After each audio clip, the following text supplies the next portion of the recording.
Happy Monday. My goodness, what a Monday it's been. I'm going to wait here until we know a few of you are here. I'm looking for some eyes. If anybody is here, let me know. Say good morning or whatever. Oh, I've got one person. Good. There's a few more. Oh, hi, Kathy. Kathy Harris, thank you for being here. So glad did you all have I had a little bit of a rough weekend, you know? It's starting to get tougher. And I just want to be really real with you guys. I had kind of a meltdown over the weekend. And you know what? It did me a lot of good. Sometimes it's okay to cry. So I just want you to know that if you're having kind of emotional swings, it's okay. We're allowed to do those things. I'm going to get started right away on the reading, but I do want to tell you about a couple of digital resources. Number one, I would love it if you have a chance to go over to my website, mariebostwick.com, and check out my blog, Fiercely Marie. Today we have a post about 10 things to do when you're experiencing cabin fever. So that might be useful just about now. And of course, while you're there, you can sign up and you'll get notices whenever you get we have a new blog post. So that might be helpful. Another thing I wanted to tell you about, especially for the quilters, I mean, you'll see in the show notes there, the Quilt Show blog, the Quilt Show daily blog, quiltshow.com, and their daily blog has so many interesting resources and tips. And also Alex Anderson, one of America's great quilt teachers, every day is doing a live broadcast at 10 o'clock, just like I am, but it's available all the time. So you can watch here and then go check Alex's thing. I'm teaching little different craft techniques. I think today she was talking about applique. A few days ago, it was about color selection. So these are things that might be useful to you while you're spending this time at home. To go check out some of those things. But let's get to the reading. Today we are in a single thread. We're at chapters 4 and 5. So I'm going to get started because I hate it when people go on too long before they get to what they're supposed to be getting to. All right, chapter 4, Abigail Burgess Wynn.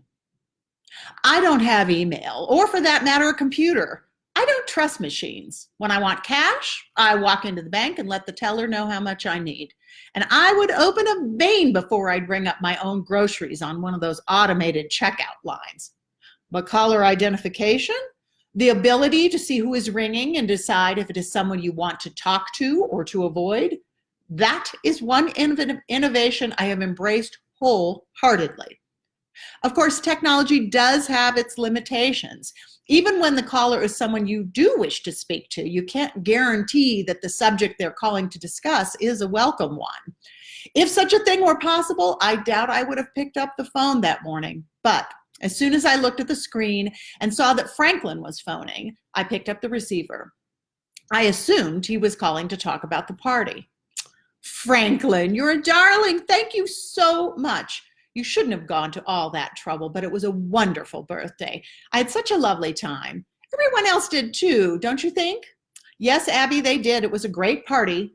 His voice sounded distracted, but I didn't think anything of that. Franklin is the founding partner of Spalding, Ketchum, and Ryan, the largest law firm in the county.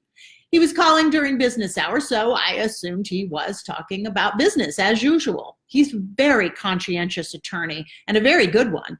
Part of the reason I never have to worry about my business is because I know I can count on Franklin to do it for me.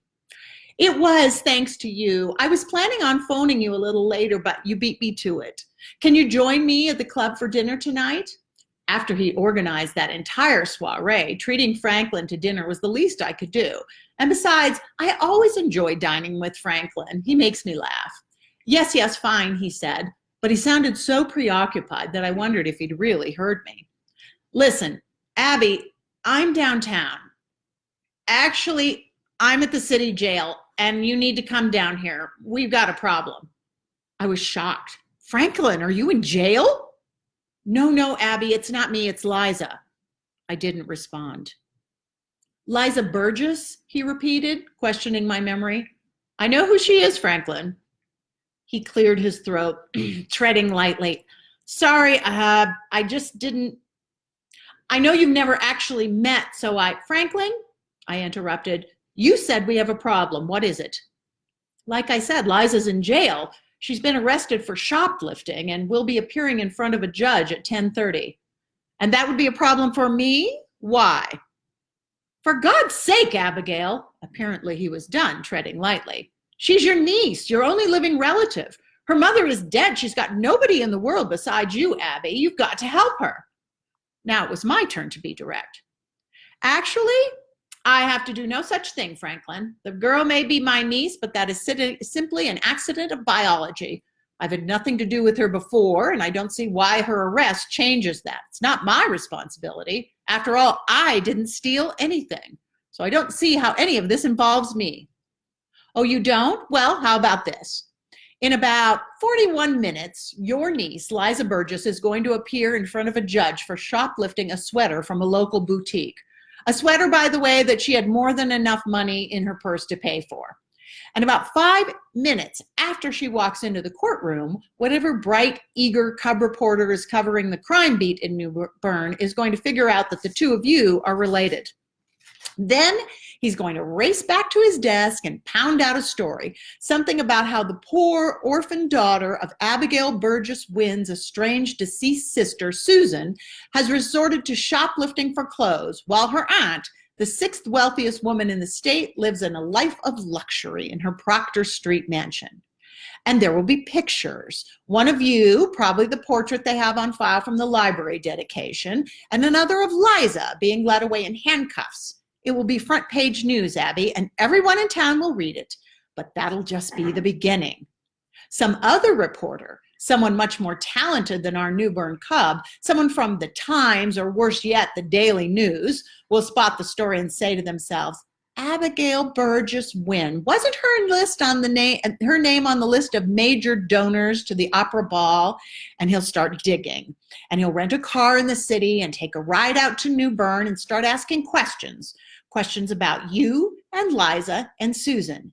And the answers he'll get will make him smile and think about putting in for a promotion, because he'll know what he has stumbled upon, Abigail. Stories like yours can run for months on end, because these are the ones that the public just can't get enough of. Stories of the misery of the rich and famous, or if they're juicy enough, and this one is, stories of the misery of the merely rich. Those are the stories that the tabloids love, the ones that feed their bottom line. So it doesn't matter if you were the one who stuffed the sweater into your coat and walked out without paying or not, Abby. This is your problem. If you don't get down to the courthouse in the next 15 minutes, it's going to be a much bigger one. Oh my God, I thought, he's right. One way or another, I'm in this. Damn that stupid girl, and damn Franklin. What am I going to do? My mind was racing. Abby, he asked, did you hear me? I did. Meet me at the courthouse in 7 minutes, at the side entrance. I don't want anybody to see me coming in. Find out who the judge will be. I was in luck. The judge was Harry Golden. He and my late husband, Wooly, were college roommates. I've known Harry and his wife, Judy, for years. He agreed to hear Liza's case in chambers. This is one of the advantages of living in a small town. When people know you personally, they're more willing to put aside strict formalities and procedures that could serve no purpose but causing you embarrassment. Not bending the law, of course. I'd never ask Harry to do that. But as long as justice was served, Harry didn't see what harm there would be in conducting private matters in private, especially since this was a first offense. I sat perched on the edge of a chair in front of Harry's desk while he went over the arrest report. Franklin was standing beside me, along with a young attorney who introduced himself as Scott Corey. He was from the district attorney's office. It was everything I could do to sit still and keep quiet, as Franklin had said that I must. 1,000 questions ran through my mind. What in the world had possessed the girl to shoplift a sweater, especially when she had the money to pay for it?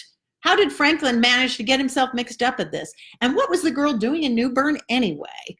When Susan was alive, she and Liza lived in the opposite corner of the state in a townhouse in Stamford, where it was easy for Susan to commute to her job in New York. The last I'd heard, Liza was at college in Rhode Island, getting a degree in studio art or design or some such thing. I didn't know much about my sister's child, but I was aware of the basics of her living situation. I'd asked Franklin to keep an eye on them. Whatever was Liza doing in New Bern? And the biggest question of all, what was I, who'd never gotten so much as a speeding ticket, doing in the courthouse on what should have been a perfectly normal Friday morning? I twisted in my chair and looked a question at Franklin, who was standing behind me, but he shook his head and frowned, silently warning me that I mustn't risk saying anything in front of the judge or Mr. Corey that might hurt Liza's case. I frowned back, impatient, but grudgingly compliant. The door opened and Liza was escorted into the room by a bailiff. Judge Golden looked over the top of his glasses. "Thank you, Carolyn. You can leave this young lady with us," he said, dismissing the bailiff. Franklin was wrong. I had seen her before, but only once, when she was a baby. I'd never imagined her growing up to be so tall.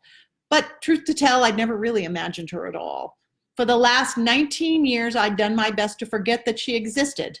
And at my best, I am very good indeed.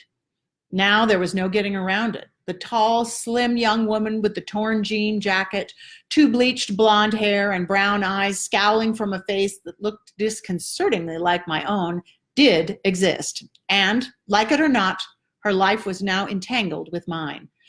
Just how entangled was something I did not yet fully realize.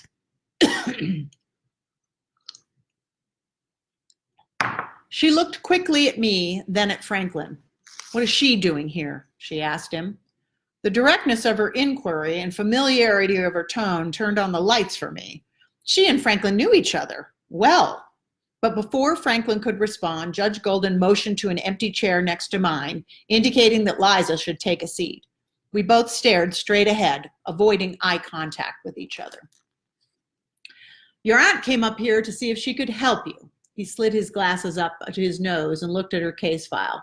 "Seems you've gotten yourself into quite a predicament, Miss Burgess. The arrest report says that yesterday evening you strolled into Kaplan's clothes closet on Commerce Street and, after browsing around in a manner that made store employees suspicious, stuffed this green sweater valued at $279. Cashmere, very nice. She might be a thief, but at least she was a thief with good taste. Under your coat and then left the store without paying. Is that what happened?" The judge looked at her pointedly, and Liza blushed. At least she had the good sense to be embarrassed by her behavior. Heaven knew I was. I guess I forgot to pay for it," she mumbled, her soft, almost childish voice strangely at odds with her torn, tough girl clothing and rock and roll hairstyle. The judge said, utterly unconvinced.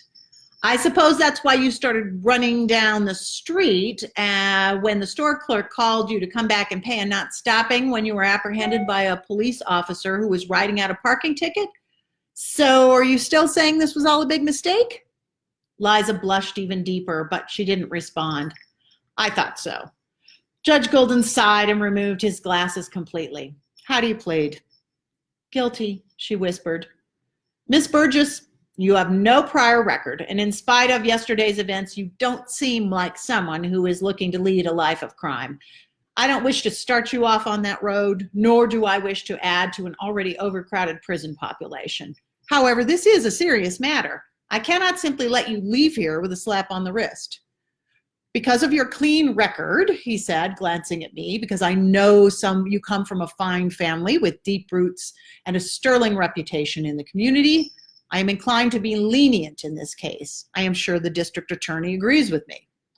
Behind me, Mr. Corey cleared his throat and shifted his feet, but didn't say anything. It made me wonder how strong this agreement was. But I didn't wonder much. I didn't care how this might look to some junior lawyer in the DA's office. I just wanted this whole sordid affair to be done with so Liza could go back to Rhode Island and I could go back to living my life.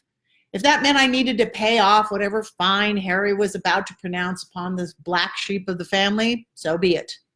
No matter how much it cost me, it would be worth it 10 times over to see the back of her. Franklin cleared his throat. "Your Honor, given the circumstances, I would like to suggest accelerated rehabilitation for Miss Burgess." "I agree," said the judge. "What's accelerated rehabilitation?" Liza asked. "It means that we can drop the charges," Harry said. I felt my shoulders relax, and out of the corner of my eye, I saw Liza's do the same. "However," He raised a warning finger. We will only do so under the following conditions. First of all, you must pay a $500 fine. Also, you will be put on probation and must check in with your assigned probation officer according to the schedule he or she suggests. And in that time, if in that time you have gotten into any trouble at all, even so much as having an overdue book at the library, then the charges against you will be reinstated. If that happens, then I assure you, you will be charged with fifth-degree larceny and you will go to jail. However, if you have stayed out of trouble, then the charges will be dropped and you will leave my courtroom with a completely clean record. Do you understand? Yes, Liza said quietly. Thanks. Thank you, Harry, I said at almost the same time. What a relief. Wait a minute, Judge Golden interrupted. I'm not finished, Miss Burgess. I understand you are a student, right? I could feel Liza flinch next to me. I was. I frowned. What was this? Had she dropped out of school? Franklin answered for her. Your Honor, until recently, Miss Burgess was working toward a degree in art. However, her circumstances have changed. Meaning? Meaning I left school, Liza said. I flunked out, Your Honor. That's why I'm here. Yesterday, I had to move off campus and her voice began to quaver, threatening to give way to tears, but she choked them back. In spite of my irritation at being forced to play a role in this family drama, I felt a grudging respect for the way in which my niece refused to get carried away by emotion.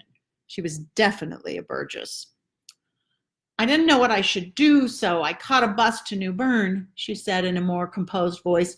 Mr. Spaulding was my mother's attorney, and he's in charge of her estate. He was? He is?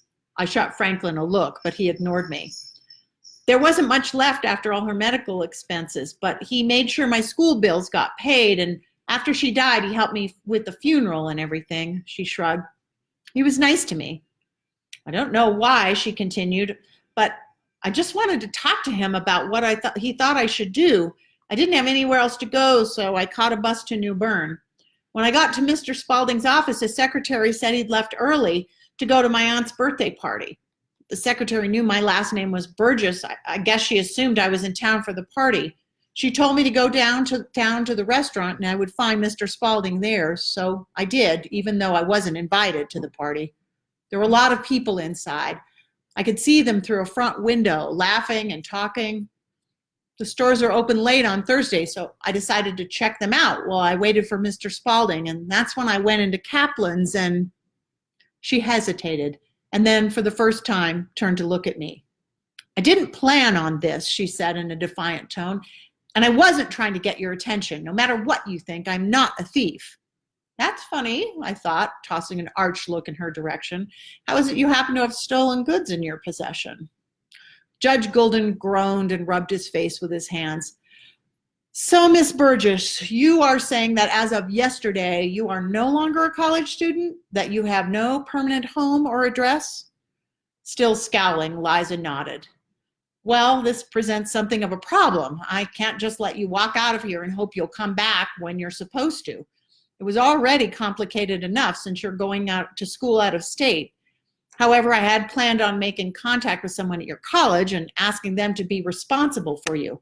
I can be responsible for myself, Liza snapped. Yes, we can all see that, I mumbled under my breath. Hey, Liza shouted, who asked you? I never asked you to come down here. You can just keep out of this. That's perfectly fine with me. I never wanted to be any part of this to begin with.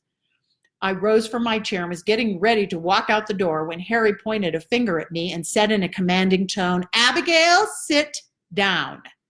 I hesitated, but the look on his face told me that I had better comply. Smoldering, I slowly lowered myself back into the chair while the judge started speaking to Liza. Miss Burgess, you may think you are capable of being responsible for yourself, but in the eyes of this court, that is clearly not the case. And Abigail, he continued, turning to me, you may not want any part of your niece's life, but given her current living situation, there really isn't another choice. Excuse me, I interrupted, the gist of Harry's meaning beginning to dawn on me. Are you saying that? He nodded to me and then spoke to Liza and me in turn. Miss Burgess, I am releasing you to the custody and recognizance of your Aunt Abigail. Abigail, from this moment forward, you are responsible for your niece, for her care, her conduct, and for making sure she returns to my court in 13 months' time. It wasn't possible. He couldn't mean it. I started to tell him exactly that, and Liza was doing the same thing, but he wasn't listening. Ladies, he bellowed, stunning us both into silence. Enough. That is how I have ruled, and that is how it will be. Unless, of course, you'd rather we explore some other options, trials, jail time, that sort of thing. He paused as if waiting for us to respond before getting to his feet. No one said a word. In that case, I'll be going. I am already 30 minutes behind schedule, he muttered to himself, walking without even saying goodbye. I could not believe what had just happened. He can't be serious, I said, turning around and looking at Franklin, who was looking at me with an expression that, had I not been certain he had to realize the disastrous nature of the situation, might have passed for amusement. This will never work, not in a million years. Franklin didn't say anything, just stood there with that odd look on his face. Mr. Corey picked up his briefcase. Well, looks like we're all finished here, Miss Burgess-Wynne, he said breezily, nodding to me before walking out the door. You're certainly fortunate to number someone as prominent and wise as Judge Goulden among your friends. I'd say you got very lucky today. He grinned in a manner that told me how he really felt, that being far from, quote, let off the hook, I, the innocent bystander in this whole affair, had just been handed a 13-month sentence. Turning to look at my scowling, belligerent, delinquent niece, I couldn't have agreed more. That is the end of chapter 4. Are you enjoying this, gang? I hope so. And remember, we do this live, but you can watch it anytime, okay? All right, shall we go on with chapter 5? Evelyn Dixon. Standing in a puddle of not quite subsided water, the plumber shook his head. A quilt shop in New Bern? Lady, you must be crazy. You won't last 6 months. So I've been told. I yawned, weary from a night of bailing, about 600 times. Just figure out how to fix the pipe and give me an estimate, would you please? I'll be upstairs making coffee. Would you like a cup? Oh, yeah, that'd be great. Thanks. With cream if you've got it. I do. I trudged up the wooden staircase at the back of the shop that led to my small apartment and plugged in the coffee maker before flopping onto the sofa. When I peered through the dirty window of the shop not more than 6 months before and decided that this filthy, decrepit ruin of a building was the stuff the dreams were made of, I didn't realize that there was an apartment above the store. But then again, there are a lot of things I hadn't realized 6 months ago, and it was probably just as well. If I'd completely understood what I was getting into, I might have changed my mind. When I went back to Texas to pack up my house and have my things shipped to Connecticut, almost everyone thought I'd lost my mind. When I asked my neighbor, Maureen Stimmons, to check the mailbox for a day or two after the moving truck left, just to make sure the mail was being forwarded properly, she was quite vocal in her disapproval. A quilt shop? You've never even held a full-time job. Evelyn, if you ask me, I think you're a few sandwiches short of a picnic, she declared, which was her colorful way of saying she thought I was crazy. It's more colorful and maybe a teeny bit more polite than just coming out and telling someone they're nuts, but it means the same thing. There's a lot of that in Texas. But I hadn't asked her, so I just smiled and said goodbye. My mother had an old saying too, not as colorful, but it always stood me in good stead. If you don't have anything nice to say, don't say anything at all. And I definitely didn't have anything nice to say to Maureen, or for that matter, to most of my former friends, if you could call them that. For the previous couple of decades, we'd lived in the same neighborhood, wheeled our babies and walked our dogs together, been in each other's babysitting co-ops, belonged to each other's book clubs, served on the same PTA and high school booster clubs and church committees, gone to each other's Mary Kay cosmetics parties, and yet, when it came to my divorce, most of those women dropped me like a hot potato, as if I suddenly carried a contagion that threatened to infect their own marriages.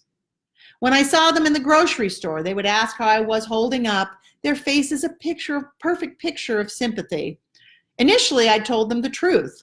how devastated I was, how betrayed, how foolish, how lost. For a minute or so, they'd keep their eyes fixed to mine, clucking sympathetically and nodding in all the right places. But then they'd look at their watches, suddenly recalling an appointment and scurrying off, promising we'd have lunch real soon. But we never did. It didn't take me long to realize that when someone asks how you are, fine is really the answer they want to hear. So the fact that my former friends disapproved of my plans didn't bother me a whit. I'd written them off months before. There was one person, however, who thought my move to Connecticut was a good one, Mary Dell Templeton. I'd met her only a few months before Rob came home and announced that he wanted a divorce, but I don't know how I'd have gotten through it without her. She was a gift from God. Isn't that strange? Here I was, surrounded by people who'd known me for years, and in the end, a woman who I'd just met turned out to be the best friend I had. Mary Dell is a native Texan, the real deal. She has a voice like praline syrup, dark and honeyed, and I never saw her without a Dr. Pepper close at hand. We met at the fabric store where we were both taking an applique class. Later, when I went to her home, I saw that the wall of her sewing studio was studded with ribbons she'd won for her original quilt designs, but her skill was obvious from the start. When I expressed surprise that she was bothering to take a quilt class, she said, "Baby girl, there's always more to learn. You know what I mean? Ripe fruit rots. Isn't that right, Howard?" Howard was Mary Dell's son. He was about Garrett's age and had Down syndrome. He accompanied his mother to every quilting class because, as Mary Dell said, Howard's got a gift for picking out just the right fabrics. Me? I can sew, but I got no more color sense than I got fashion sense. Do I, Howard? No, Mama, Howard said with a regretful shake of his head. None at all. Which would cause Mary Dell to laugh and me to join in because it was so true. With Howard's help, Mary Dell's quilts radiated a subtle vibrancy that set them apart from the ordinary. But when it came to her wardrobe, subtlety went right out the window. She liked to mix bright colors and bold patterns, usually several within the same outfit, as if she were a walking, talking crazy quilt. And topping it all off were her astounding earrings, enormous hoops, dangly beaded chandeliers that nearly brushed her shoulders, and huge clip-ons studded with gewgaws and rhinestones that would have come in real useful if she'd ever been stranded on a desert island and needed to signal a passing ship. I don't care what anybody else thinks. I like them, and I'm the only one I'm looking to please. The way I see it, little earrings are for little girls, and I'm a woman. WOMAN, she declared, and then she said it again, just for good measure. Though we'd only known each other for a couple of months, on the day I showed up at a class with bags under my red-rimmed eyes, Mary Dell quickly assessed the situation. While I sobbed out my heartache over a pile of extra spicy buffalo chicken wings, it was the longest I'd ever seen her sit without saying anything. "I'm sorry," I sniffed, blowing my nose into a paper napkin and then adding it to the tear-soaked pile next to my plate.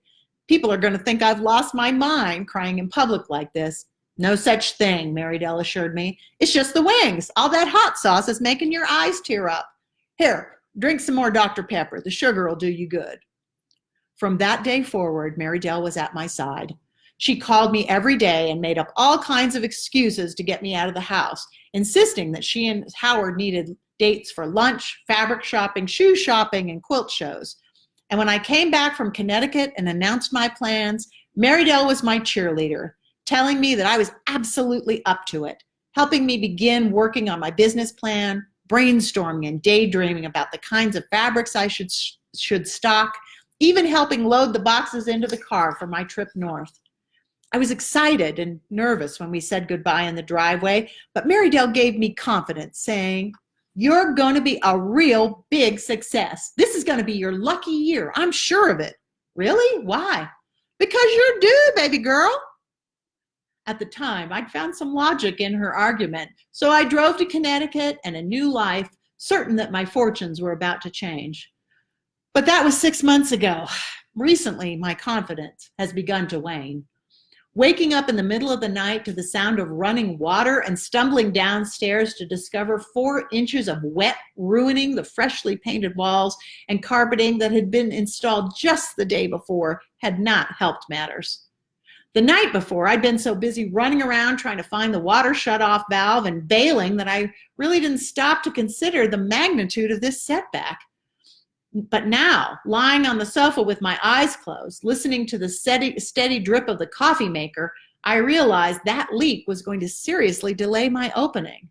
Again! I groaned aloud and clutched a sofa pillow to my stomach, and then called out to the ceiling, "Why?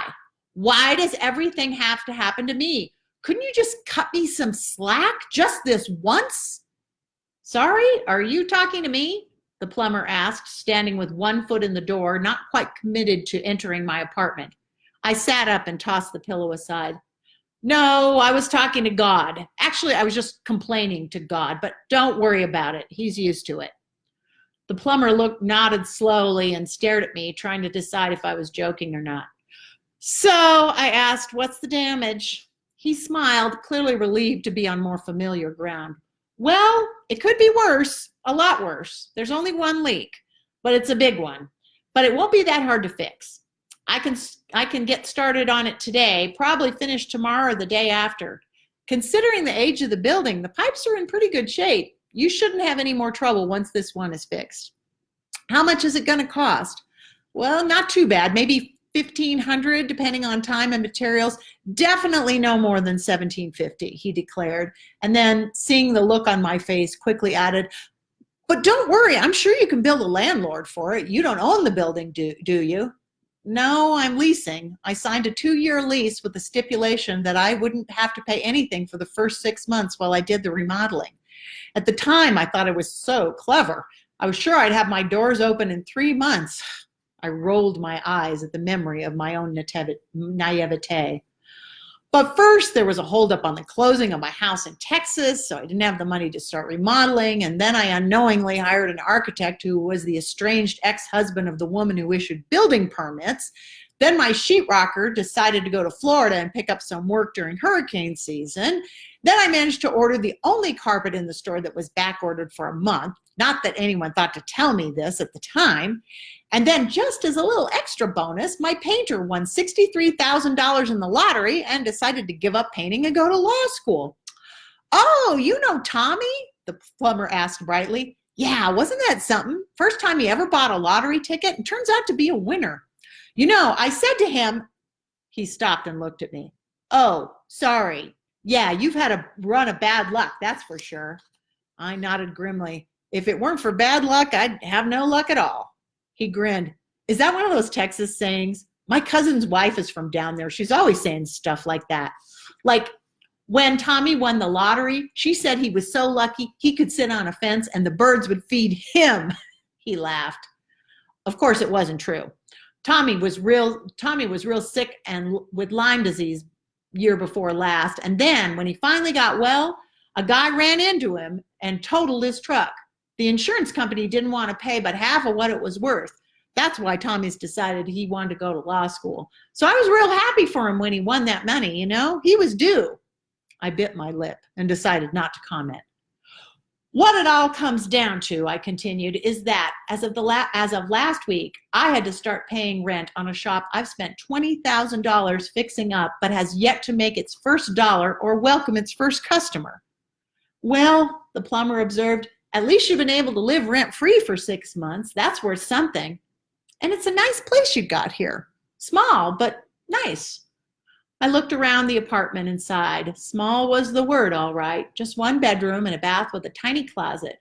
And this room, the living, sewing, dining, kitchen area. But it had a real wood-burning fireplace, which I'd always wanted and had never had. Exposed brick walls, the perfect backdrop to display my favorite quilts. And 2 tall windows that let in plenty of sunlight and looked out onto the cobbled courtyard. There was just enough room for everything I needed. My sofa, the easy chairs with my standing quilt hoop, a scarred wood oak table with 4 chairs I'd found in the antique stores, and most importantly, my sewing machine and cutting table, tucked neatly into a well-lit corner. He was right. It was a nice apartment, and up until last week, it hadn't cost me a thing to live here. Thanks. I like it too, I said, standing up and taking 3 strides to get from the living sewing to dining kitchen. Coffee's ready. Would you still like a cup? Sure, that'd be great.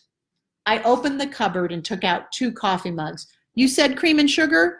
No, just cream if you've got it. Otherwise, black is fine. No problem, I assured him as I opened the refrigerator door. I just bought some yesterday and... Oh no, I cried, and then turned my face to the ceiling again. I suppose you think this is funny, I called out, my voice cracking. Concern creased the plumber's brow, and he stepped up behind me gingerly. Lady, you okay? What is it? Oh, geez, that's a shame, he said as he peered into the open refrigerator. All your food is spoiled. The leak must have shorted out the power to your fridge. Well, at least you still got power everywhere else, but it don't smell too good, do it? That's for sure. No, I echoed softly, it sure don't. Hey, lady, cheer up. It's not that bad. You're not going to cry or anything, are you? I shook my head silently. The plumber looked relieved. He pulled on his nose, thinking.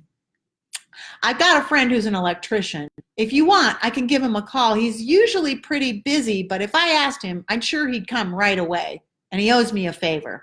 Would you like me to ask him? Would you please? I swallowed hard and grabbed my purse. Sorry about the cream, but you and your friend can help yourselves to coffee. Sure thing, but, he said, his eyes narrowing as he watched me head for the stairs. Lady, where are you going? To lunch. I need some buffalo chicken wings and a Dr. Pepper, and I need them now. That is all for today, my friends. I hope you enjoyed it. I'll be back tomorrow at this time, and I'm hoping that by tomorrow we'll have a YouTube page set up too, but it's still taking a little bit. Some of you have been enjoying the verses that I've been sharing, so I want to tell you about one. Back in, I think it was 2010, I wrote a book called Threading the Needle. And that was during the big financial crisis that you may remember. That was a hard time for me and my family. Essentially, we pretty much lost just about everything, and we had to start over. It was a worrying time. And I kind of wrote that book in that frame of mind. But there was a verse that I put at the front of Threading the Needle that was very much on my mind during that time of financial uncertainty for my family. And so I thought it might be something that, we're all again in uncertain times. And this verse kind of got me through then, and maybe it will help you. And it's Habakkuk 3, verses 17 and 18. Though the fig tree may not blossom, nor fruit be on the vines, though the labor of the olive may fail, and the fields yield no food, though the flock may be cut off from the fold, and there be no herd in the stalls, yet I will rejoice in the Lord. I will have joy in the God of my salvation. Thank you, my friends. I really am glad we got to spend this time together. I will see you tomorrow. Check out those resources and keep busy, keep happy, help each other today. See you tomorrow.